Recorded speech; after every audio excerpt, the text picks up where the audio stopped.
ಸ್ವಾಮಿ ಹಂಗೆ ಬರ್ತಾರ ಅಂತ ನನಗೂ ಕೂಡ ಒಂದು ಸಲ ಏನಿಸ್ತದ ದಿಗ್ಭ್ರಮೆ ಆಯ್ತು. ಎತ್ತಣ ಮಾಮರ ಎತ್ತಣಕ್ಕೆ ಹೋಗಿದೆ, ಎತ್ತಣದಿಂದ ಸಂಬಂಧವಿಲ್ಲ ಅನ್ನೋ ಹಾಗೆ ಪರಮ ಪೂಜ್ಯರು ನಿರಂತರವಾಗಿ ದುಶ್ಚಟಗಳ ನೀವೆಲ್ಲರೂ ಕೂಡ ಏನು ಸೇರಿ ಗುಟ್ಕ, ಬೀಡಿ, ಸಿಗರೇಟ್, ತಂಬಾಕ ಮುಕ್ತ ಮಾಡಬೇಕು ಅಂತ ನಾವೆಲ್ಲ ಹರಸಾಹಸವನ್ನು ಮಾಡಕತ್ತೇವೆ. ನಾವು ಕೇವಲ ಹುಟ್ಟುಹಬ್ಬ ನಿಮಿತ್ತವಾಗಿ ಅದರ ಜೊತೆಗೇನೆ ತಿಂಗಳಿಗೊಮ್ಮ ಮಾಡ್ತಾ ಇದ್ರೆ ಪರಮ ಪೂಜ್ಯರು ಸುಮಾರು 3-4 ತಿಂಗಳ ನಿರಂತರವಾಗಿ 158 ಹಳ್ಳಿಗಳನ್ನ ದತ್ತು ಪಡೆದು ಆ ಒಂದು ನಶಮುಕ್ತವಾಗಿ ಮಾಡಬೇಕು ಅಂತ ಹಂಬಲಾಗುತ್ತಿದೆ. ಮತ್ತೆ ಇದು ಮುಗಿಸ್ಕೊಂಡು ಅಲ್ಲಿಗೆ ಹೋಗೋದ ನೋಡಿ. ಮತ್ತೆ ರಾತ್ರಿ ಗುಡಿ ಮತ್ತೆ ನಿಮ್ಗೆ ಲೇಟ್ ಆಗ್ತದಲ್ಲ ಅಂದ್ರೆ ನಾನು ಹೋಗ್ತೇನೆ 9 ಗಂಟೆ ತನಕ ಹೋಗಿ ಮತ್ತೆ ಆ ಸಾರ್ವಜನಿಕ ಸಮಾರಂಭದಲ್ಲಿ ಭಾಗಿಯಾಗ್ತೀನಿ ಅಂತ ನನಗನ್ನಿಸ್ತದೆ. ಭಕ್ತರ ಬಗ್ಗೆ ಬಹಳ ದೊಡ್ಡದು. ಅಂದ್ರೆ ಪರಮ ಪೂಜ್ಯರಾಗಿರ್ಬೋದು, ವೇದಿಕೆ ಮೇಲೆ ಕೂತಿರುವಂತ ಅನೇಕ ಪೂಜ್ಯರ ಬದುಕು ಏನಂತಾರೆ ಭಕ್ತರ ಭಕ್ತಿಗೆ ನಾವೆಲ್ಲ ಮೆಚ್ಚಿ ಬರ್ತೇವೆ. ಪರಮ ಪೂಜ್ಯರು ನಿನ್ನೆ ತಾನೇ ಮೈಸೂರು ಮೈಸೂರದಿಂದ ನಿದ್ದೆ ಮಾಡಿದ್ರು ಇಲ್ಲೋ ಗೊತ್ತಿಲ್ಲ, ಬೆಳಗ್ಗೆ ಆಗೋದ್ರೊಳಗಾಗಿ 10-11 ಗಂಟೆಗೆ ನಾನು ಅಟ್ಟರ ಗ್ರಾಮದಲ್ಲಿ ಇರ್ತೀನಿ ಅಂತಕ್ಕಂಥ ಭಾವದಿಂದ ಒಬ್ಬ ಸಂತ ಎಷ್ಟೆಲ್ಲ ಸಂಕಟವನ್ನು ಪಡ್ಕೊಂಡು ಸುಖವನ್ನು ಪಡ್ಕೊಂಡು ಸಮಾಜವನ್ನು ಉದ್ಧಾರ ಮಾಡಬೇಕು. ಸಮಾಜದಲ್ಲಿರುವಂತಹ ಕೋರೆಗಳನ್ನ ತಿದ್ದಬೇಕು, ಸಮಾಜದಲ್ಲಿರುವಂತಹ ನಶಮುಕ್ತಿಯನ್ನು ಮಾಡಬೇಕು ಅಂತಕ್ಕಂಥ ಭಾವದಿಂದ ಒಂದು ಸಂತ ಸಂಕಲ್ಪವನ್ನು ಮಾಡಿಕೊಂಡು ಈ ಗ್ರಾಮಕ್ಕೆ ಬಂದಾರಂದ್ರೆ ಇದು ಯಾರ ಸಲುವಾಗಿ ಅಂದ್ರೆ ನಿಮ್ಮ ಸಲುವಾಗಿ ಬಂದ. ಯಾಕಂತ ಹೇಳಿದ್ರೆ ಬಸವಣ್ಣ ಹೇಳ್ತಾರೆ ಭಕ್ತಿ ಕ್ರಿಯೆ ನಮ್ಮ ಕೂಡಲ ಸಂಗಮ ದೇವ. ಏನ್ರಿ ಪರಮ ಪೂಜ್ಯರು 1 ತಿಂಗಳ ಬಿಫೋರ್ ಹೋಗಿ ನೀವು ಹೇಳಿರ್ಬೋದು, 2 ತಿಂಗಳ ಬಿಫೋರ್ ಹೋಗಿ ಹೇಳಿರ್ಬೋದು, 1 ವರ್ಷ ಮುಂಚೆ ಹೋಗಿ ಹೇಳಿರ್ಬೋದು. ಆದ್ರೆ ಇಂಥ ಒಂದು ಒತ್ತಡದ ಬದುಕಿನಲ್ಲೂ ಕೂಡ ಪರಮ ಪೂಜ್ಯರು ಬಂದ ನನಗನ್ನಿಸ್ತದೆ ಭಕ್ತರ ಭಕ್ತಿಯ ಹೆಚ್ಚೆ ಪರಮ ಪೂಜ್ಯರು ಬಂದಿದ್ದಾರೆ ಅಂತಕ್ಕಂಥ ಅಂತ ಒಂದು ಭಕ್ತಿಯಲ್ಲಿ ಬಹಳ ದೊಡ್ಡದಾಗಿರುವಂತ ಶಕ್ತಿ ಅದ. ಅದಕ್ಕೆ ಭಕ್ತಿ ಪಟ್ಟಾರೆ ಬಸವಣ್ಣ ಹಾಕಿಕೊಂಡು. ಆದ್ರೆ ನಮ್ಮೆಲ್ಲ ಯುವ ಪಡೆಯನ್ನ ನೋಡಿದ್ರೆ ಬಹಳ ಸಂತೋಷ ಅನಿಸ್ತದೆ. ಇಂಥ ಯುವಜನತೆಗಳನ್ನ ಬರಮಾಡ್ಕೊಂಡು ಬರಬೇಕು ಅಂತಕ್ಕಂಥ ಚಿಂತನೆ ಹೆಂಗೆ ಬಂತು ನೋಡಿ. ಯಾಕಂದ್ರೆ ಬಹಳ ಜನ ಬಸವ ಜಯಂತಿ ಅಂದಾಗ ಡಿಜೆ ಹಚ್ಚಿ ಮತ್ತೊಂದು ಕುಡಿದು ಕುಪ್ಪಳಿಸಿ ಮೋಜಿ ಮಸ್ತಿ ಮಾಡುವಂತ ಅನೇಕ ವಸ್ತುಗಳನ್ನು ನೋಡಿದ್ದೇವೆ. ಆದ್ರೆ ಅಟ್ಟೂರ ಗ್ರಾಮದ ಬಸವ ಸೇನ ಯುವ ಪಡೆಯನ್ನ ನೋಡಬೇಕಾಗಿದ್ದರೆ ಇದು ಆಧ್ಯಾತ್ಮಕದ ಮೂಲಕ ಪ್ರವಚನದ ಮೂಲಕ ಬಸವೋತ್ಸವನ ಮಾಡಬೇಕು ಅಂತ ಸಂಕಲ್ಪ ಮಾಡ್ಯಾರಲ್ಲ, ಇದು ನಿಜವಾದಂತ ಜಾಗ. ಅಂದ್ರೆ ನೀವು ಪಟ್ಟಿರುವಂತ ಹಣೆಯನ್ನೇ ಕುಡಿಸಿದ್ರೆ ಹಳ್ಳ, ಜನ ಕುಡಿಸಿದ್ರೆ ಹಣ ಎನ್ನುವ ಹಾಗೆ ನೀವೇನು ಕಾಣಿಕೆ ಪಟ್ಟಿರಿ ಆ ಕಾಣಿಕ ಬೇರೆ ಯಾವುದಕ್ಕೂ ಕೂಡ ಉಪಯೋಗ ಮಾಡಕತ್ತಿಲ್ಲ. ಎದಕ್ ಮಾಡಕತ್ತಾರ? ಧರ್ಮಕ್ಕಾಗಿ, ನಿಮ್ಮ ಒಳ್ಳೆಯ ಗುಡಿಗಳಿಗಾಗಿ ಪರಮ ಪೂಜ್ಯರನ್ನು ಬರಮಾಡಿಕೊಂಡು ಒಂದಿಷ್ಟು ಪ್ರವಚನ ಅನುಭವನ ಮುಗಿಸಕತ್ತಾರ ಅಂದ್ರೆ ಅವ ಯುವಕರಿಗೆ ಎಷ್ಟು ಕಾಣಿಕೆ ಕೊಟ್ಟಿದ್ರು ಕೂಡ ಕಡಿಮೆ ಅಲ್ಲ, ಹೌದಲ್ರಿ? ಹೀಗಾಗಿ ನಾನು ಬಹಳ ಕಡೆ ಹೇಳ್ತೇನೆ, ಬಹಳ ಜನ ಏನ್ ಮಾಡ್ತಾರೆ ಕಟ್ಟಿ ಕಂಪ್ನಿ ಇರ್ತಾರ ನೋಡಿ ಬೇರೆ ಬೇರೆ ಕಡೆ, ನೀವು ಕೂಡ ಕನವಿಲ್ಲ ಗೊತ್ತಿಲ್ಲ, ಬೇರೆ ಕಡೆ ಕೇಳಕತ್ತಿದ್ರೆ ಬೆಳಗಿನ ಜಾವ ಆಯ್ತಂದ್ರೆ ಕಟ್ಟಿ ಮೇಲೆ ಕೂತ್ಕೊಂಡು ಟೈಮ್ ಪಾಸ್ ಮಾಡುವಂತ ಜೀವಗಳಿದ್ದಾರೆ ಯುವಕರು. ಆದ್ರೆ ಆ ಯುವಕರಿಗೆ ಒಂದಿಷ್ಟು ಚಿಂತನೆ ಮಾಡಂಗಿಲ್ಲ, ಆ ಯುವಕರು ಧರ್ಮದ ಮೌಲ್ಯನ ಹೋಗಂಗಿಲ್ಲ, ಯುವಕರು ಇಂಥ ಪರಮಪೂಜ್ಯರನ್ನು ಬರಮಾಡ್ಕೊಳ್ಬೇಕು ಅಂತಕ್ಕಂಥ ಭಾವ ಬರಂಗಿಲ್ಲ.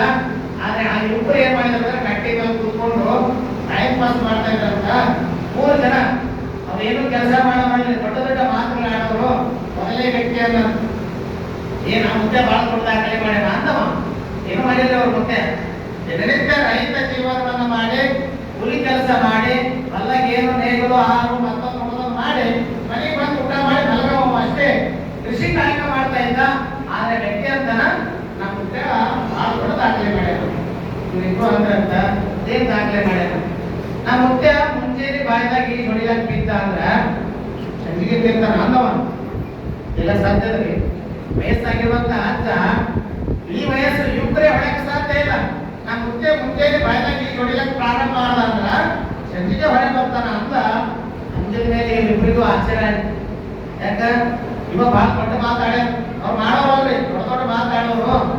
2ನೇ ವ್ಯಕ್ತಿ ಅಂತ ಏನ್ ಮುದ್ದೆಯನ್ನು ದೊಡ್ಡ ದಾಖಲೆ ಮಾಡ್ಯಾನೋ ನಿಮ್ ಮುದ್ದೆನಿಗಿಂತ ನಮ್ಮ ಮುದ್ದೆ ಡಬಲ್ ದಾಖಲೆ ಮಾಡ್ಯಾನ ಅಂತ ಇವ್ರಿಬ್ಬರು ಕೇಳಿದ್ರೆ ಏನು ನಿಮ್ಮ ಮುದ್ದೆ ಬಾಯ್ದಂತ ಸಂಜೆ ತಿಂತಾರ ಅದೇ ಕೊಡೋದಿಲ್ಲ. ನಾ ಮುದ್ದೆ ಇರಲ್ಲ, ನಾ ಮುದ್ದೆ ಭೀಮಾ ನದಿಯಾಗ ಮುಳುಗ್ದ ಅಂದ್ರ ಆ ಕಡೆ ಕೃಷ್ಣ ನದಿ ಇರ್ತಾನ ಅಂದವ. ಇಲ್ಲ ಸಾಧ್ಯ ಇದೆ, ವಯಸ್ಸಾಗಿರುವಂತ ಕೆರೆಗೆ ನೋಡಿ ತಲೆ ಸೇರಕ್ ಸಾಧ್ಯ ಇಲ್ಲ. ಆ ವ್ಯಕ್ತಿ ಅಂತಾನೆ ನಾ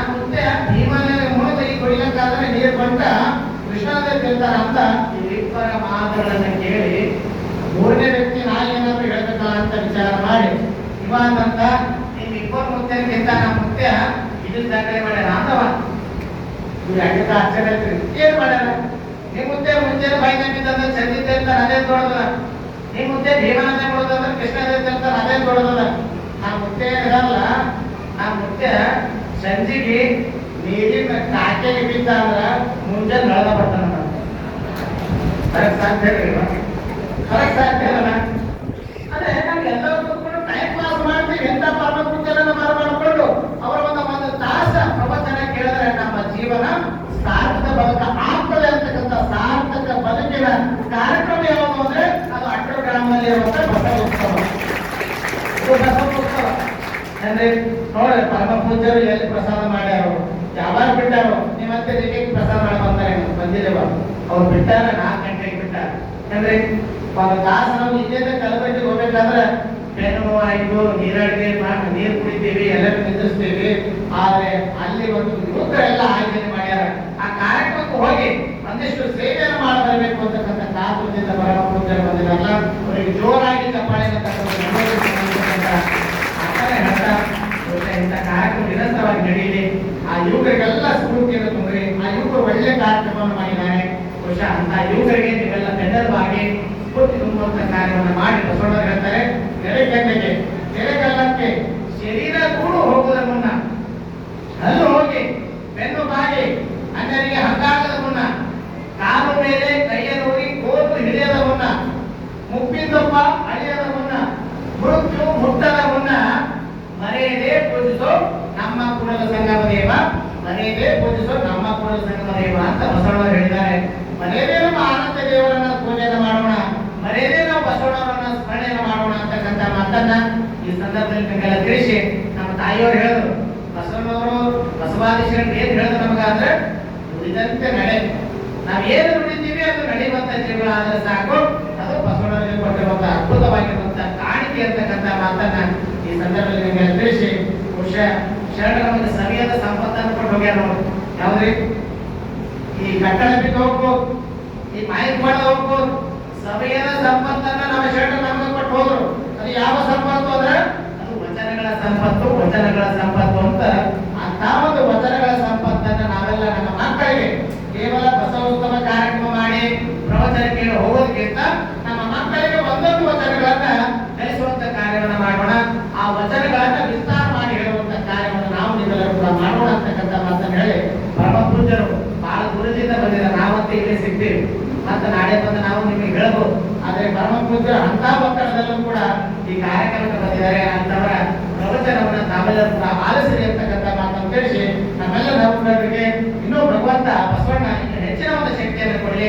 ಇಂತಹ ಅನೇಕ ಪರಮ ಪೂಜ್ಯರಲ್ಲಿ ಗ್ರಾಮ ಅಂದ್ರೆ ಅಟ್ಟರ ಗ್ರಾಮ ಎಂತಂದ್ರೆ ಬಹಳ ಸಣ್ಣ, ದೊಡ್ಡ ದೊಡ್ಡ ತಾಲೂಕಿನಲ್ಲಿ ಜಿಲ್ಲಾದಲ್ಲಿ ಪರಮ ಪೂಜ್ಯರನ್ನು ಕರ್ಕೊಂಡು ಬರ್ಬೇಕಂದ್ರೆ ಇನ್ನೂ ಆಗಿಲ್ಲ. ಆದ್ರೆ ಅಟ್ಟರ ಗ್ರಾಮದಲ್ಲಿ ಕರ್ಕೊಂಡು ಬಂದಿರೋದ್ರೆ ಇದರಿಂದ ಒಂದು ಅದ್ಭುತವಾಗಿರುವಂತ ಶಕ್ತಿ ಏನು ಅಂದ್ರೆ ಅದೇ ಭಕ್ತಿಯ ಸಂಕೇತ ಅಂತಕ್ಕಂಥ ಮಾತನ್ನು ತಿಳಿಸಿ